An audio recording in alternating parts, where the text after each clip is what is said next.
Hello, good morning everyone. This is Mama Usang and this is Dadang Ria. Say hello. Hello. Punta kami ngayon sa likod ng bahay namin kasi nandoon ang aming iha-harvest. Iha-harvest kami ni Dadang Ria. Guess what kung i-harvest namin ni Dadang Ria?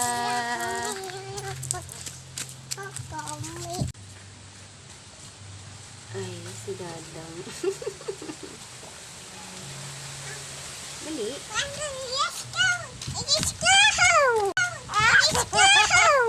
Go! Go rin! Dadang!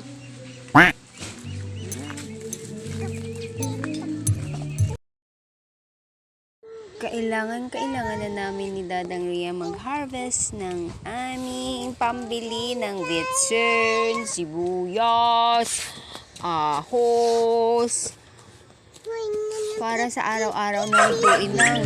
Dahil ultimo sibuyas ngayon, ang mahal-mahal na! Ay, nako! Ayun na nga, andito na kami sa likod namin. Ayan. Akala nyo kung anong i-harvest namin? Ha?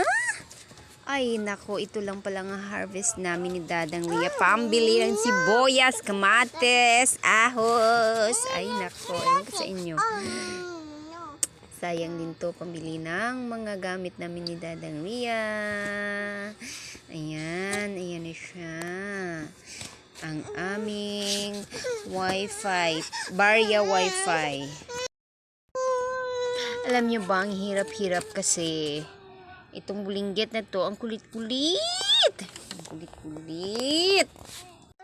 Tapos, ay magtumbling na naman siya kung hayaan ko na lang siya sa tabi.